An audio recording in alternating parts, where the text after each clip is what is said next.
Yes. Yep. All right, guys. Before we get started, are there any questions on any of the assignments thus far?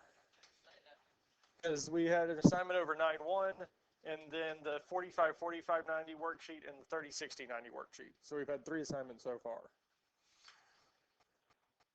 All the ones that y'all have gotten turned in and done are in WinGauge. So you can look there and see if it's missing or doesn't have a grade attached to it, then it hasn't been turned in yet.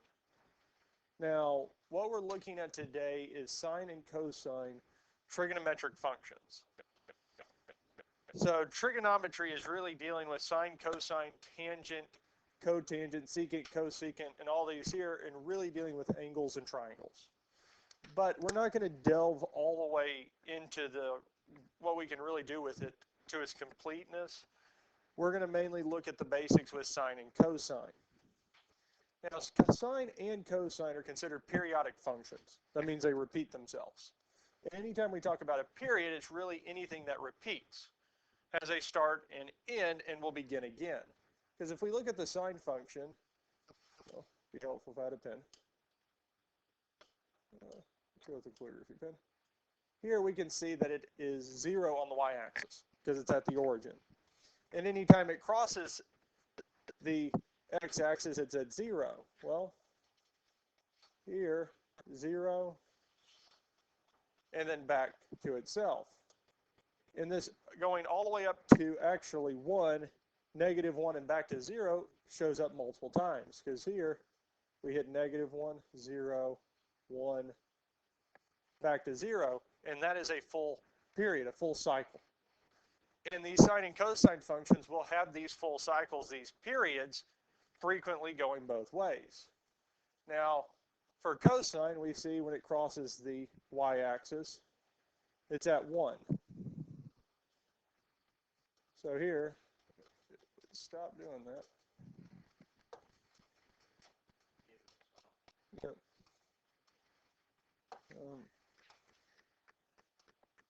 So it comes all the way down to 0, -1, 0, and back up to 1. So one full period for this here is actually going from 1 back to 1. And these cycles continue on and on and on. And they would consider the period for any of these here to be 2 pi, which is our 360 degrees. And we talk about the graph of sine and cosine in radians, so pi, and it repeats every 2 pi. And that's where we get these sine and cosine functions. Now, they model a lot of different things. So a spring in physical science, I believe you've dealt with a spring before where you had just a normal spring, kind of like a slinky, with a weight attached to it, and you dropped it, and it went down and came back up and oscillated up and down, or anything dealing with oscillation. They can be modeled by these sine and cosine functions because it's looking at the weight from here, most likely if we start with cosine, started the weight at a distance of 1, and it drops down all the way to its max and then comes back up, and it's taking that oscillation motion. So we can model it with these sine and cosine.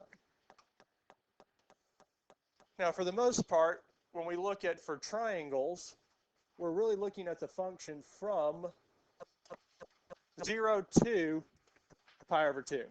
And it actually works out that pi over 2 is 90 degrees. So in any triangle, and we're mainly going to focus on right triangles, we're looking at the angles between 0 and 90.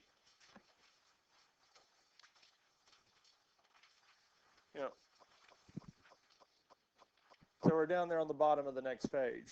Now, sine for a right triangle, we have the 2 legs and the hypotenuse. And sine, if you'll let me erase, is the length of the opposite leg over the length of the hypotenuse. So we consider sine to be opposite over hypotenuse. And it's always going to be opposite of whatever angle we're talking about, is the opposite side. And cosine of angle A is going to be the adjacent over the hypotenuse. So for sine and cosine, sine of an angle is going to be the opposite over the hypotenuse.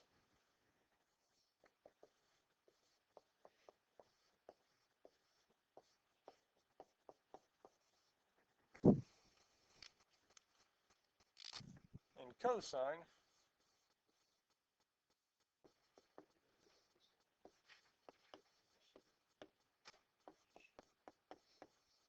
so sine is opposite over the hypotenuse. And cosine is the adjacent side length over the hypotenuse.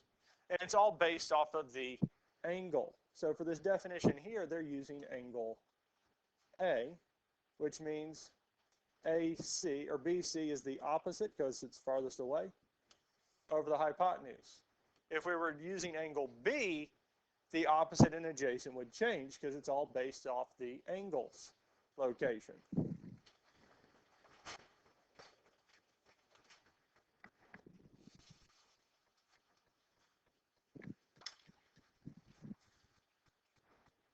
So it's all based off the location. So sine is opposite over the hypotenuse. Cosine is adjacent over the hypotenuse. So what we're going to do here is we're going to write sine and cosine for both angles as a fraction and as a decimal. We're going to do both. So we'll start off with sine of angle S. And angle S is going to be up here. Now looking at this here, sine again is what? Opposite over the hypotenuse. What is the opposite side length to angle S? R what? RT, which is?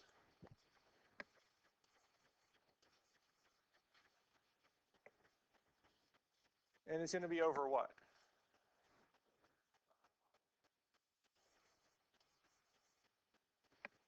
So sine of S, sine of angle S, is going to be 63 over 65.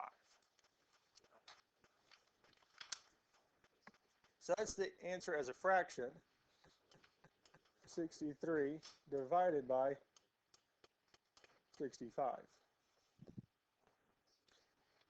And we're going to go 4 decimal places. So 9692. So here the answer is 0.9692. And that's going to be sine of S. Okay. Let's look at cosine of S. Now cosine is adjacent over the hypotenuse. And our adjacent side to angle S would be ST, which is 16, over 65. Because 65 is still the hypotenuse. Adjacent over the hypotenuse.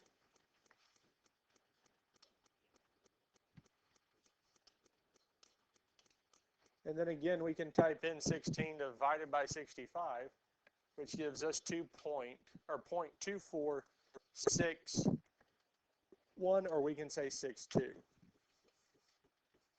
0.2461, or we can say 62 because the next number was a 5.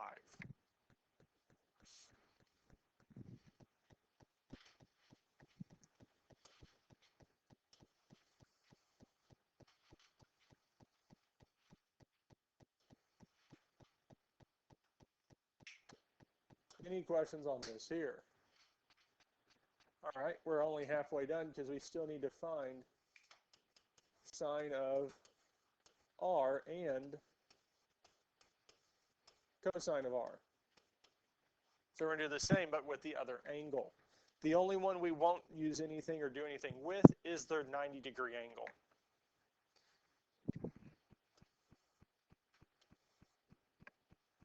So for sine of R, again, sine is what over what?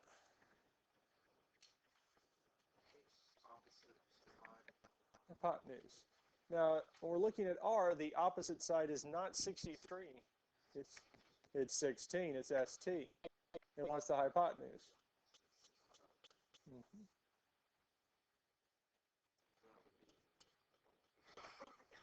0.2461. Because we already found it. We found it in the last one. Cosine of R is going to be what? Adjacent over the hypotenuse, and the adjacent side is 63 over 65. Give us 0.9692.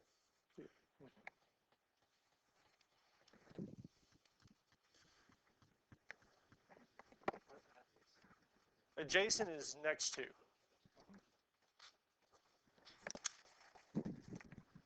Questions on these here? Yes.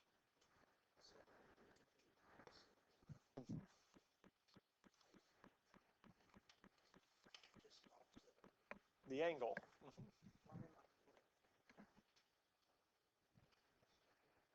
Because the adjacent side is always going to be next to the angle. The opposite side is always going to be the farthest away. So let's look at the next one here. So looking at angle R, we'll start with angle R. Well, looking at angle R, which side is going to be opposite it? 3, because it's farthest away, and the adjacent side would be? And 5 is the hypotenuse. So 5 can't be adjacent or opposite since it's the hypotenuse. So 4 is going to be the adjacent and 3 is the opposite. Now for angle S, what is the opposite side? 4, because it's now farthest away. And 3 would be adjacent. So it's the opposite side and adjacent side is all based off the angle we're looking at. So the opposite side and adjacent side will switch depending on if we're talking about angle R or angle S. So if we look at the first one here, sine of angle R. So again, sine is what over what? Opposite hypotenuse. So we said the side opposite to angle R was 3, and the hypotenuse is 5.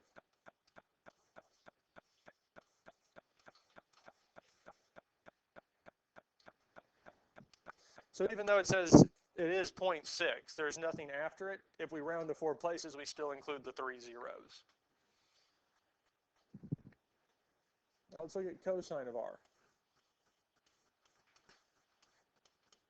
Now cosine is adjacent over the hypotenuse. And the adjacent side to angle R is 4 over 5.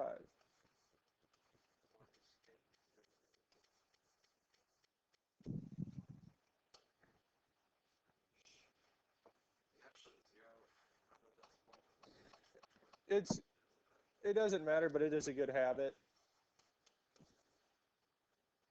So if you don't want to, that's fine.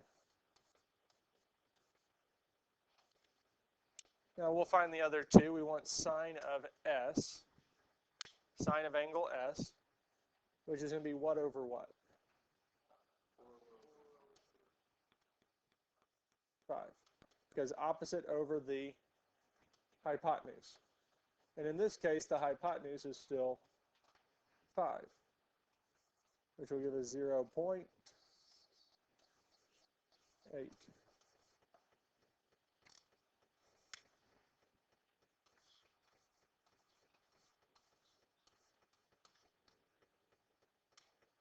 Cosine of S is the adjacent side 3 over the hypotenuse of 5, which is 0.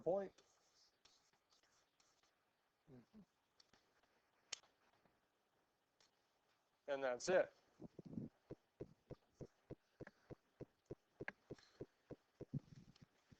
Questions on this here?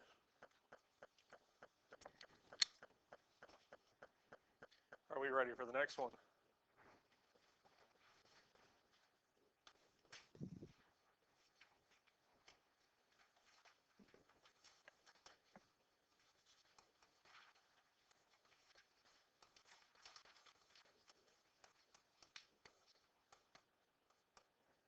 So we're going to find sine and cosine of angle D first. Now sine again is still opposite over the hypotenuse.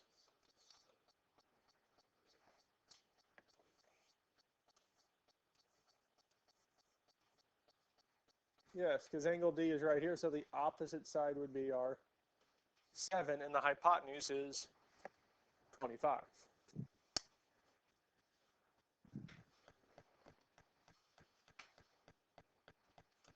Seven divided by 25. 0.28 is, I think, what you all got. So this is 0.28. And we can add the 2 zeros to get us to 4 decimal places.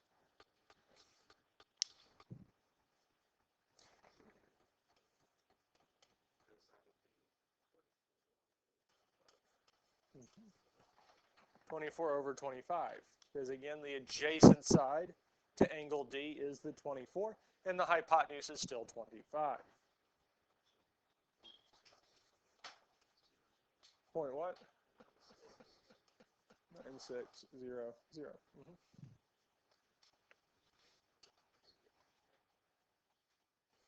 Now we need to find sine of F and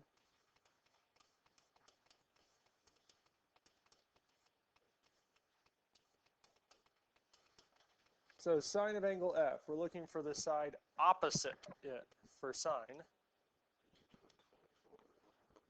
over 25.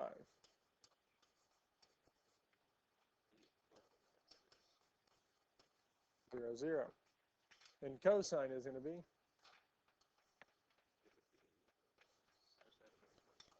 7 over 25.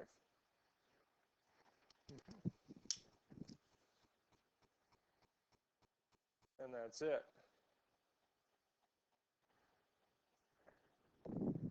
Any questions over this here? Do we feel comfortable with this? Yes. Do we need to see another example of one of these? Okay, if we feel comfortable with this, we'll move on to the other part of this. And the last part of this lesson is dealing with the fact that sine and cosine are complementary angles. Let A and B be complementary angles, then the following statements are true. That sine of A is equal to cosine of 90 minus A, which is equal to cosine of B. And cosine of A is equal to sine of 90 minus A, which will give us sine of B. So really what we're saying for this here is that sine of A is equal to cosine of 90 minus A. And cosine of A is equal to sine of 90 minus A. Will give us the exact same value.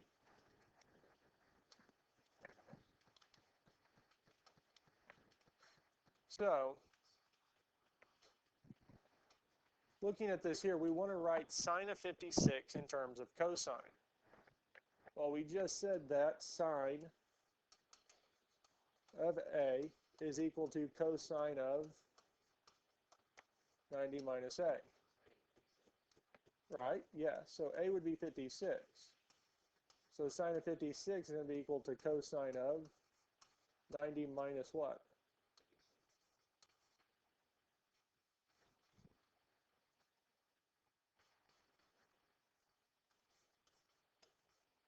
Now 90 minus 56 is?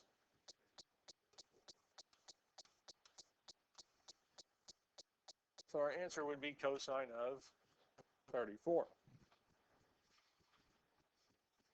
And that's it.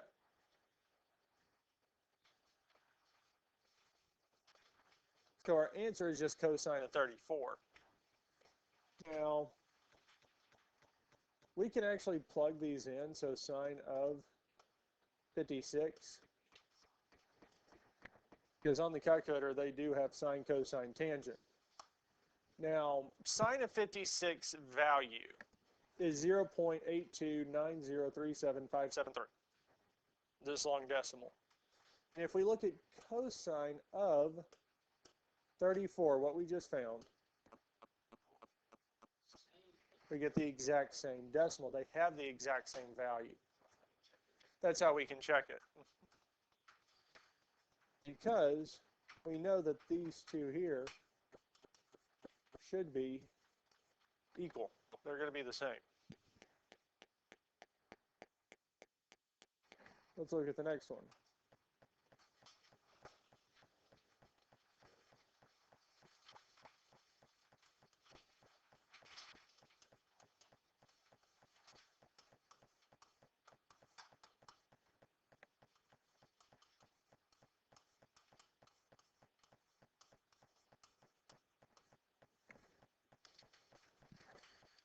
So we want to write sine of 43 in terms of cosine. Well, what's our angle A? So we're saying sine of 43 is equal to cosine of 90 minus.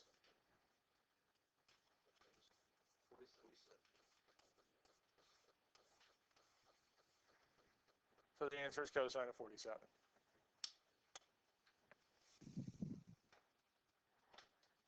And that's it. Questions on this here? We ready for the next one?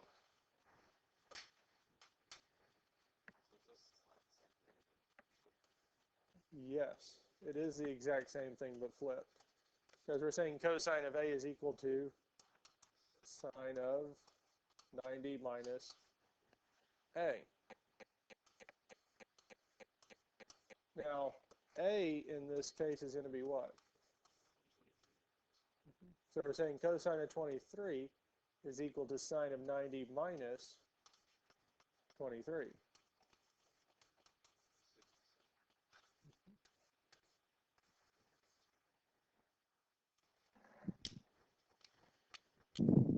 And that's it.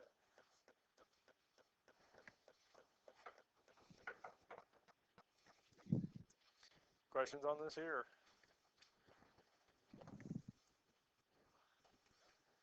Write cosine of 12 in terms of sine. So we're saying cosine of 12 is equal to what?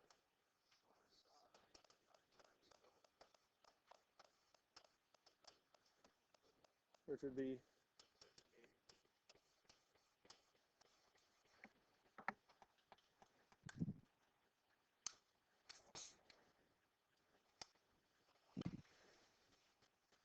and that's it.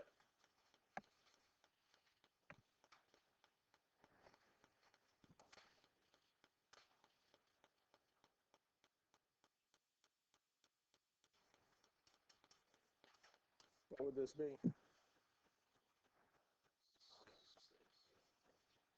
84 minus, or 90 minus 84 would give us, that's it. No. Because we're really just taking the angle and subtracting it from 90, and that gives us what it should be in terms of sine. Or vice versa. Because this here should be sine of,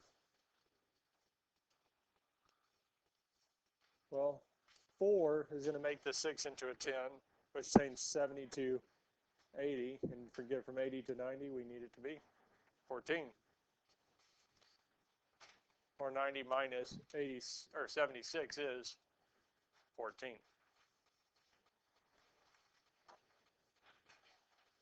Questions on any of this here? All right, let's see what's next. Nothing. That is it for this here.